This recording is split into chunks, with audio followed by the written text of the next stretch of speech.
อ๋อมือไปท่านี่แหละกินข้าวแล้วมาตากป้าอีกป้าได้บางสาวนี่เนาะ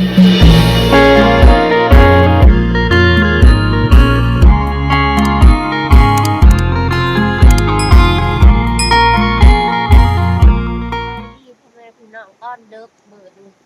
พอมาแต่ย่ามมอกแน่แล้วปลูกเบิดนี่ถือป้าใหญ่เห็นคนถูกพอกันต้อนเดิบอีกมื้อนี่ทุกคนลุกขึ้นมาเฮ็ดป้านี่เนาะลูกแง่พูดบวงเทพก่อนนี่นะโอ้เนาะใหญ่แห้งอะไรปลาพอเราได้ขึ้นมาเนาะทุกคนแจ็คชีวาจักโลนี่เนาะพ่อพูมาทุกคนใหญ่เลยเนาะตัวนี้กันตัวกลางตัวนี้แล้วตอนนี้สดาสิไปคั่วเลยเนาะสิไปแลมาขืนหิงเลยทุกคนบ่ทันได้นอนอีกนี่เนาะพอเรามาเราปลูกเอาคั่วซอยกันเนาะมาคั่วซอยพ่อใหญ่แล้วก็ลูกได้ป้าแล้วก็ลูกมาพ่อใหญ่กันละเนี่ยคั่วซอยกันสิมาขูดเก็ดป้าซอยพ่อใหญ่เนาะพ่อใหญ่กับไอ้สีเพื่องกับขูดซอยกันเหมือนเลยสดากับตื่นมาขูดซอยกันคือกันเนาะว่าป้ามันถือมอกทุกคนพอฮะกับมาแล้วปลูกเอาได้ยินแต่เสียงน้ำไหลนะดีแล้วเปิด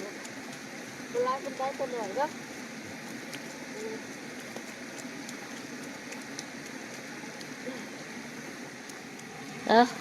ได้พอเก็บปลาทุกคนนอนอยู่ดีได้ยินเสียงน้ำไหลมันขึ้นนะตอนนี้ก็เป็นเวลา10 โมงไปเนาะฉันอยู่ไทยแบบว่า4 ทุ่มเนาะ4 ทุ่มไปคนพอแล้วมาได้ยามเนาะได้ก็ตื่นขึ้นมาใหม่อีกพวกแล้วยังแล้วเพิ่นแล้วพูดเก็บแล้วเพิ่นเอาขึ้นเห็นแค่ว่าจะสิได้นอนเนาะซอยเพิ่นพ่อใหญ่เนาะกับอ้ายก็ห้าป่ากันไว้วงก็หักเลย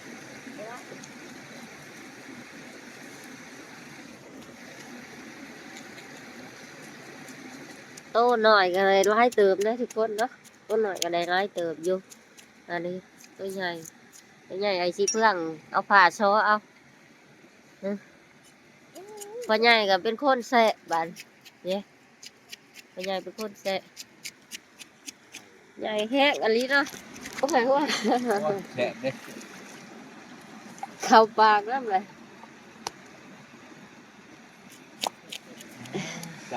ซอเก็ตตอนกลางคืนกะมันกันสิบุอยากแจ้งมันในเด้อทุกคนมันเจ้าดาถ่ายตอนกลางคืนเนาะถ่ายไปเพราะว่าต้องได้เฮ็ดป้าซอยทำไมเรามาก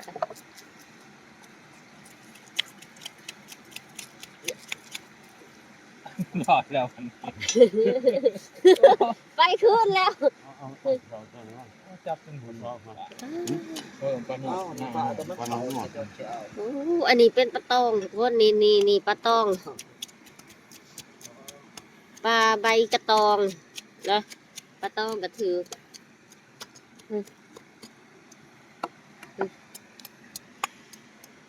นี่โตงามๆปานนะทุกคนถ้าได้ม่วนเนาะ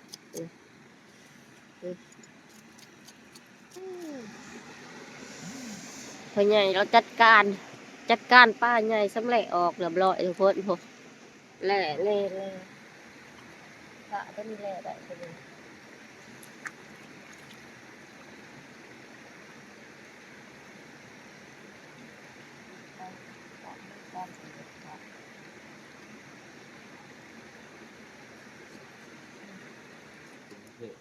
หลังจากที่แล่แล้วเนาะเราก็แช่น้ำเกลือมาตามอีกเอาคืนหิงเลยทุกคนเอาคืนหิงไว้มื้ออื่นเช้าไปต่ออีกนั้นนี่นะพอแล้วนอนเผาหิงป้า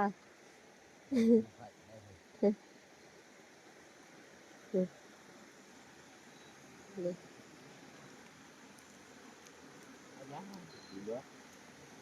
ใหญ่ป้าขึ้นมาหิงเทิงเลยทุกคนใหญ่เอาตัวใหญ่ตัวใหม่มาตากต่อเนาะนี่ใหญ่ตัวซุ่มนี้ใหญ่ซุ่มนี้ขึ้นมาพี่อีก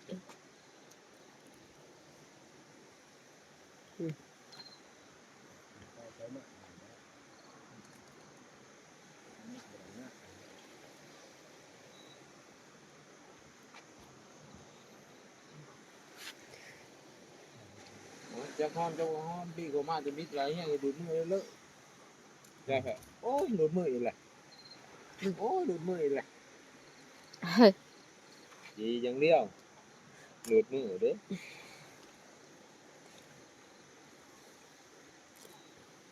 จะแพงแน่แล้วตัวนี้ขั้วปลาไปขั้วปลามากอ่ะหอมปลาแห้งเลยทุกคนดิสราชิจีกินหิวขาวน้ำเลยตอนนี้ก็เป็นเวลา11 โมงเนาะแสะปลาแล้วว่าปลาคืนหิงแล้วเรียบร้อยเนาะราชิมาจีกินจีปลากินรอบเด็กทุกคน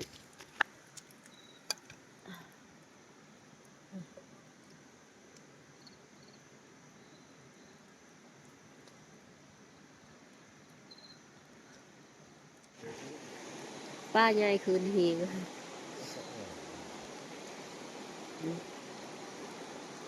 เมื่ออื่นก็เห็นเรียบร้อย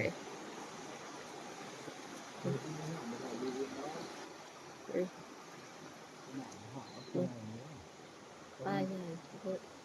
นี่ทุกคนเป็นตาแสบว่าน้ำสดารอบเด็กเนาะ นี่มันจวดเลยนะปิ่งปลารอบเด็ก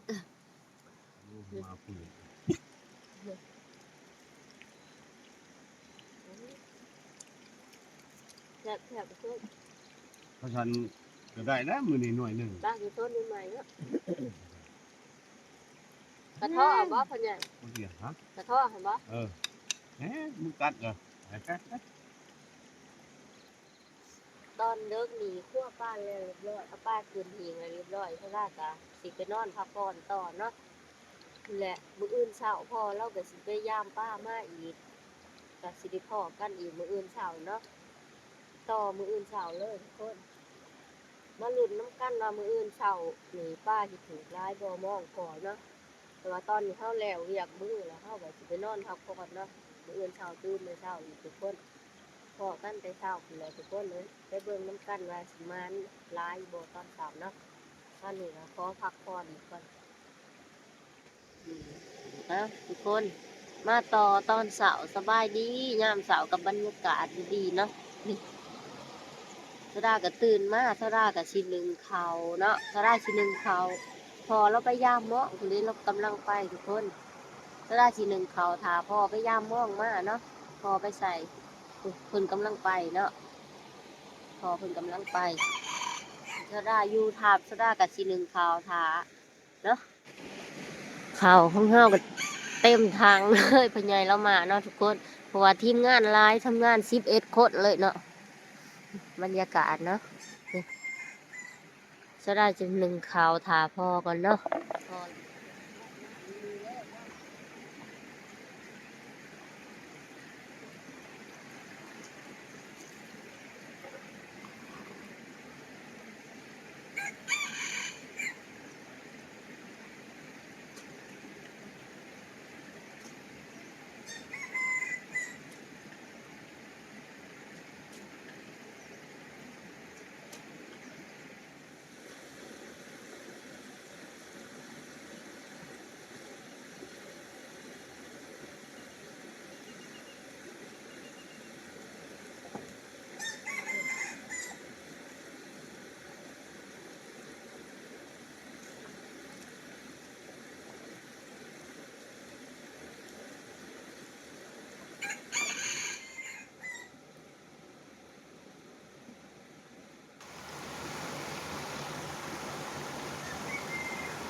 หลังจากที่โซดาหนึ่งเขาไว้เนาะโซดาข้ามกับเขาไว้โซดากับสิผ้าพี่ๆเลาะเบิ่งบรรยากาศ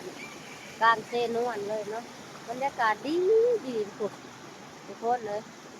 ตะเว้นกำลังสิขึ้นแล้วยามมื้อเช้าตอนนี้ก็ถ้าได้สิไปเก็บผักทุกคนสิไปเลาะเบิ่งผักน้ำว่าสิมีหรือบ่เนาะถ้าสิไปเลาะเบิ่งเนาะนะถาพอเพิ่นมาแต่หาป้าเพิ่นแหละเนาะก็ได้ก็สิได้คั่วตอนนี้ก็สิไปเลาะเบิ่งผักเบิ่งหญ้าก่อนทางมะขาวไว้ให้เพิ่นใหญ่แล้วเบิ่งไปทุกคนก็ได้สิพาไปเลาะเบิ่งเก็บผักว่ามันสิได้อยู่บ่เนาะ บ่เคยมาจักเทื่อน้ำว่างนี่ใหญ่อีหลีเนาะป้าทุกคนเลยมีว่างหนึ่งเนาะว่างใหญ่ธรรมชาติ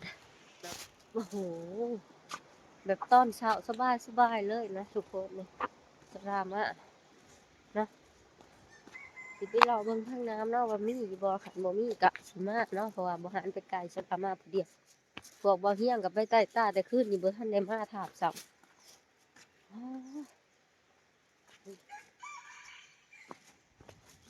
บรรยากาศเช้าๆว่างนี่แห้งงามทุกคนบรรยากาศตะเว้นกำลังสิขึ้นนะ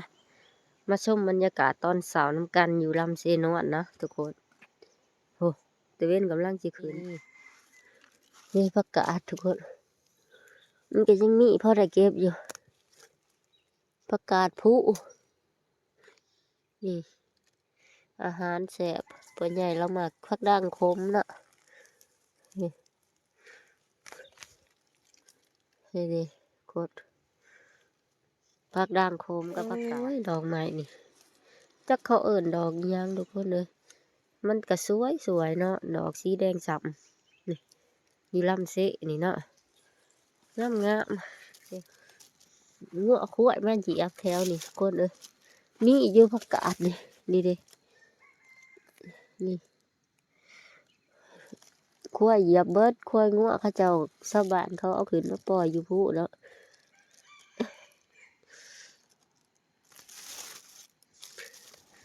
นี่ทุกคนสระเก็บอยู่วางเทิงได้บักลายเติบสิเลาะลงไปผู้หนีไปลุ่มเนาะสระสิเลาะลงไปบนลุ่มไปเบิ่งเลาะไปเบิ่งนี่จะสิขึ้นเมื่อทับเลาะแถวไกลๆไปยิ้มแถวพุ่นนะแม่น้ำซ้ายเซโนวนกับงามธรรมศาสตร์อะไรเนาะสระกับบ่เคยมาเนาะครั้งแรกในชีวิตเลยนี่พาPPFCมาชมน้ำกันเนาะนี่มีหอยน้ำทุกคนมันหนาเชื่อว่าสิมีหอยอยู่แล้วเซนวดนี่หอยจูบนะถ้าสิลองเก็บเบิ่งหอยจูบหอยก้นเขียวก็มีอีกพวกโอ้หอยจูบนี่เพิ่นเอ้ยหอยก้นเขียวก็ด้วยบางใหญ่นี่นี่เอามาต้มกินเนาะโอ้นี่โอ้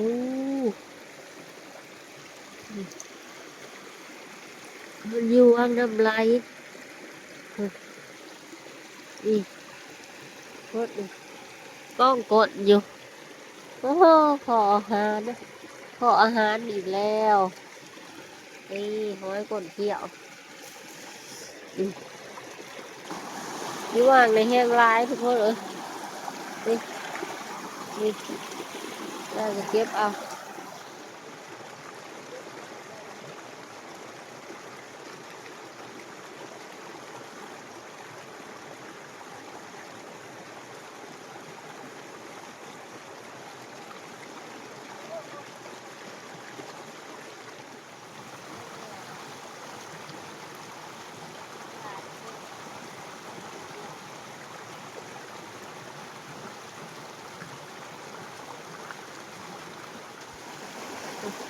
เป็นกล้ามเลยจะได้เอาขึ้นแล้วเอาไปต้ม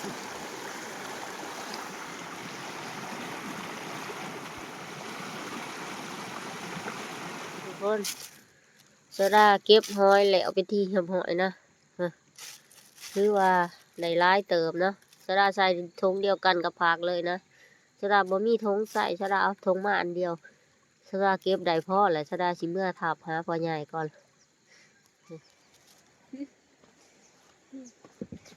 มานถึงหอยมานถึงผักทุกคนดิ ได้สองอย่างมาเก็บพักผัดได้หอยเนาะประมาณ ได้เครื่องหอยเอาเมื่อตบมาหอดทับเลยพญายเล่าก็ทรายเขามาหอดพญายเล่าทรายเขาแล้วเรียบร้อยบอกอูเลี้ยงเด้เห็ดหยังฮะบอกอูเลี้ยงเห็ดหยัง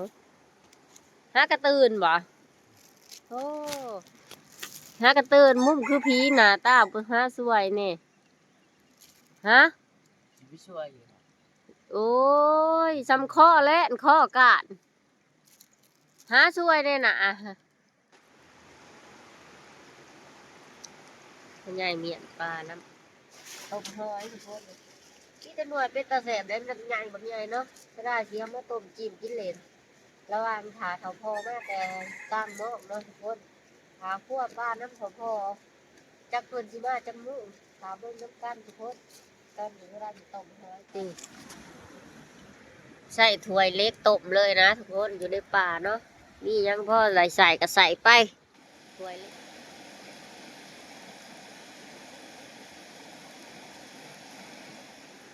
นี่แม่ทับกุ้งกับเบาต้มฮากะมาแต่เงี้ยงเนาะฮากะมาแต่ใต้ตามันอยู่บ่ โอ้ไปแต่10 โมงกลางคืนฮากะมานี่พี่น้องย่างเบาเฮียงอีกเบาเฮียงเบาสัญญานี่บุทันมาแล้วต้มหอยสุกแล้วมาเด้อกินต้มหอยพี่น้องกินน้ำกันกินเล่นน่ะกินต้มหอยเล่นต้มหอยนะมันใหญ่แต่ทุกคน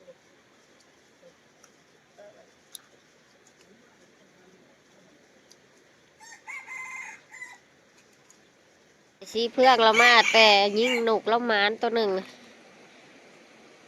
นกอีหยังฮะเออเพิ่นมาย่างพวกเบาเฮียงบัดนี้บ่ทันมาเนาะกับเฒ่าพ่อไปกลางมองบ่ทันมาถ้ารุ่นน้ำกันบ่เพิ่นสิมาจักโมงเบาเฮียงกับไอ้แซงกับเบาหญ้ามาแต่ตายตาเลยเนาะฮักก็มาหอดมานี่ยังแหละฮะมือนี่ตายตาบ่ได้มือนี่ฮักก็มาหิวข้าวเลยล่าสุดถาพ่อบ่ไหว้พ่อบ่ทันมาหิวข้าวเลยเบาเลี้ยงหิวข้าวแล้วพวกทุกคนกินคำใหญ่ๆข้อกันไล่คือข้อแรกนี่ แล้วช่วยละบ่หนาวังเช้านี่ออกมาคือผีนี่ออกมาแต่ถามค่ะ มันกับจกหินตัวใดมันหุกได้กับหุกเอามาหุกแม่ ไผอยู่บ่อยสิเพื่อนนี่นั่งถาเถาพ่อมาว่าสิเฮ็ดก้อยป้ากินไปเบิ่งบ่เฮียงเฮ็ดหยังอีกพ่อมาบ่มาจะเถื่อเฮ็ดหยังน่ะบ่ฮะเอาคาใช้เลยบ่เออเฮ็ดสมขีปลาถาพ่อใหญ่มาทุกคนเอ้ยบ่ทันได้เห็นมาแดดออกแจ่มแล้วอยู่ลำเซนวดนะถ้าพ่อมาว่าสิก้อยปลามาพาหน่อยมาพาหน่อยพ่อใหญ่ก็ได้มันถือมอกนะนี่มันถือมอกกุ้มไผ่ยางปลาคนยั่งสีทาเท่าพ่อมาอีกทาขั้วปลาอีกปลาใหญ่ขึ้นมีสีแหงแล้วเด้มาเบิ่งพอเสาแล้วเห็ดอีหยัง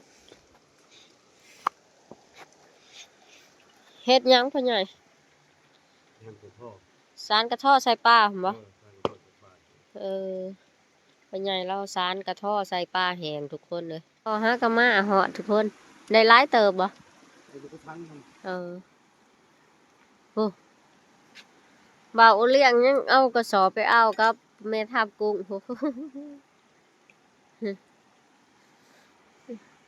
ห้ามมาเลย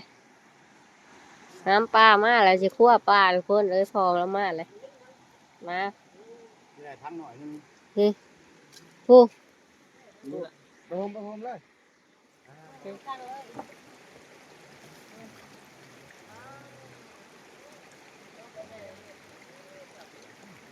ปล่อยชิ้นเลือดป้าตอนปล่อย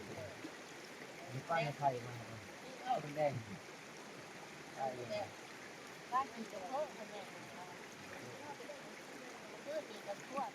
ให้บางเฮียงเลือกโตสิก็กินก่ ป้า อน ไปย่างก็ยังกินซุ่ม กินชุ่มหน่อยหั่นนะ กินซุ่ม กาสะออนเนาะมีแต่ปลาใหญ่ๆเลือกก้อยบ่ฮะ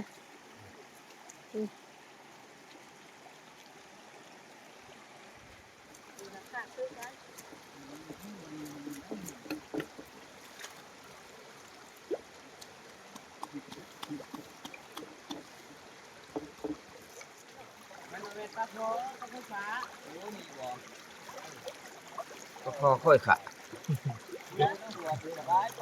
นี่ได้มันบ่คือปลาบ้านน่ะ ปลาค่อยค่ะปลาค่อยขากินหัวเขาใจหม้อ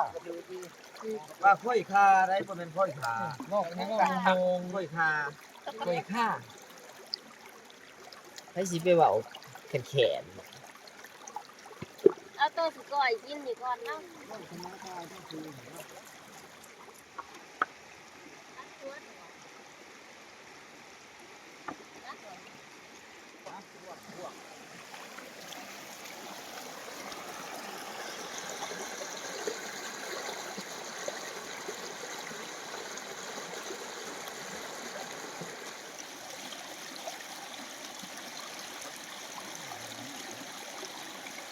แผนกแล่บ่ถังนะ ตอนเก็บมันแพง แผนกซ้อนเกตทั้งกับแผนกแล่อยู่ทั้งพุ้นสดาสิเฮ็ดซอยป้าก้อยกับบ่เฮียง แผนกสิก้อยเนาะทางนี่นะกำลังแล่ออกกับบ่เฮียงนี่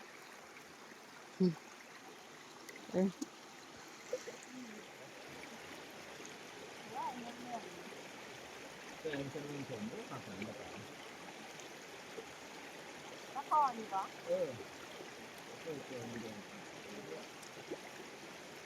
บ้านมีต่างร้าน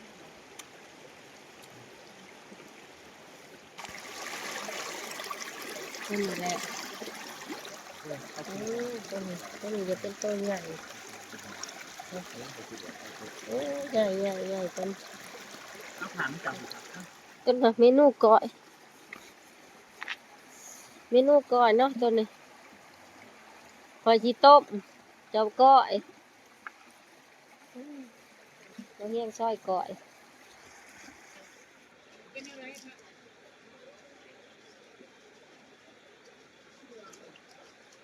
มีสลาสีเห็ดเมนูต้มเนาะทุกคนเบาเฮียงเห็ดก้อยสลาเห็ดต้มมือนี้แบ่งกันเห็ดเนาะซอยกันเห็ดทีมงานเฮาผู้แลป้าจะแลแต่ว่าสลากับเบาเฮียงเป็นแผนงเห็ดกินมือคนมือก็จะเอามาตกหลังป้าสดาล้างเรียบร้อยจ้ะสดาสินำไปต้มแล้วทุกคน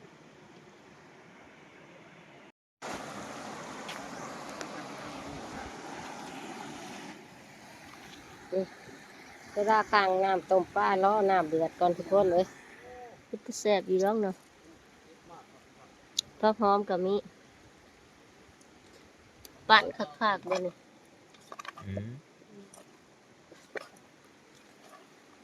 ซีมือผ่านเฮียงนี่แซ่บอยู่ดอกเมนูต้มบ่ทันแหลกหากระขังนะเดือดแล้วเอาคาลงเลยหลังจากเอาคาลงเอาปลาลงเลยนะนุ่นหลังจากหมอพูดต้มปลาใส่ปลาเปื่อยเป็นทีมหอยซะได้จะมาปรุงเลยต้มปลาใส่เกลือลงไป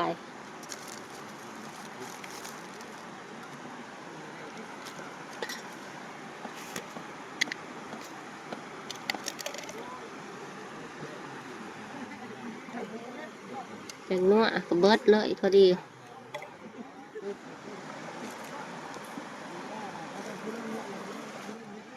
ต้มปลาโซดาซุปเรียบร้อยเป็นคนโป้งเลยอึ๊บเออหลังจากที่โซดาต้มปลาซุปแล้วโซดาจะมาขัวไข่ปลาเลยเนาะไข่มันเมนูคั่วไข่ปลาต่อ ตัวนี้ต้มป้าบ่เนี่ย อันนั้นต้มแล้วแหละตัวนี้คั่วไข่ปลาเมนูคั่วไข่ปลาของโซดามาเด้อพี่ๆมากินน้ำกัน ทั้งต้มทั้งก้อยทั้งขัวไข่มันมื้อนี่เนาะ3 เมนูเลยโซดาเฮ็ด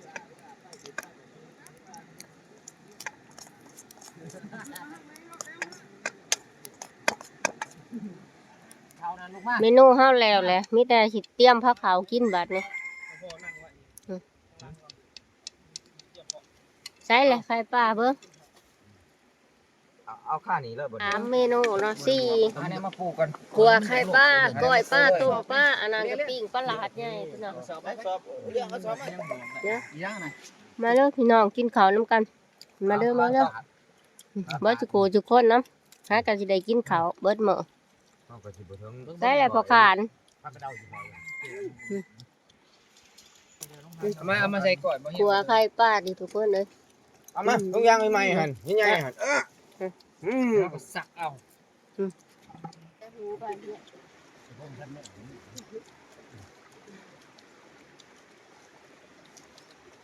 ทีมงานนักล่าอยากกินข้าวพูพูพอดีอ้อมผ้าขาวเลยพี่เอากินข้าวแล้วก็มะเกลือทีมงานนักล่านี่มักล่าเอาข้าวให้กินอีหุ้ยพี่ทางพี่ก็มีอีกพี่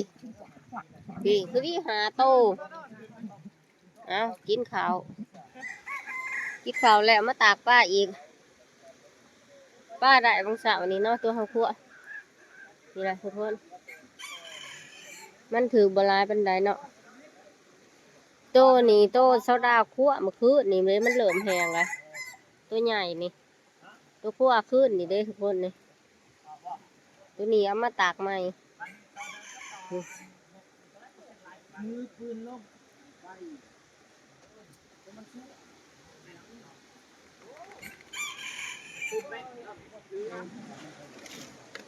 ตากว่าเฮียงซุ้มไผ่ใส่บ้านเลยซุ้มนี่ซุ้มใดมากขึ้นนี่แหงน้ำเลยแหละป้าใหญ่นี่ขึ้น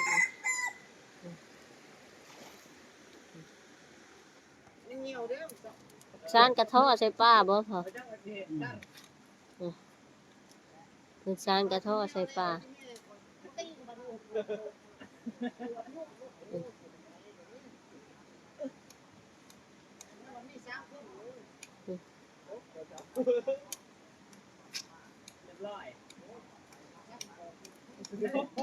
เพื่อสิได้ป้ามาสร้างหม้องอีกเนาะคันบ่สร้างก็ใช้บ่ได้บ่จักโมงมื้อเจ้าไปจักโมง ไปไหนได้10 โมง ว่าน อนในประมาณตี 2 ตี 3นี่นะกันเนาะ นอนอยู่ไสเลยอันนี้ก็จะเป็นหม้องที่พอเราเตรียมใส่ป้าได้นี่ทุกคนพูมาเบิ่งทีมงานเอาเหือคืนบัดนี้พูกินข้าวอิ่มแล้วพากันเอาเหือคืนสิเอาบอกเพิ่นสิเอาเหือคืนไปใส่หม้องอยู่ว่างท้องพูเด้อทุกคนพูอยู่พูเนาะคืนอีกด้านหนึง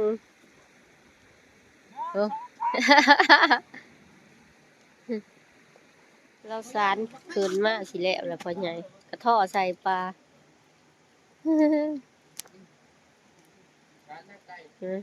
บ่ซานนี่ใส่นี่มันก็ใส่กระสอบใส่หยังเฮา มั มัน มุนบ่มันแตกเนาะพ่อ ปลามันมุน ปลามุนเพิ่นน่ะ ข้างที่ล่ะ วิดีโอนี้โซดาก็สิขอจบเพียงซ้ำนี้ก่อนเนาะพอกันใหม่ EP ต่อไปทุกคนคลิปวิดีโอหน้าอย่าลืมกดชมกดแชร์เพื่อเป็นกำลังใจให้โซดาสู่ต่อด้วยทุกคน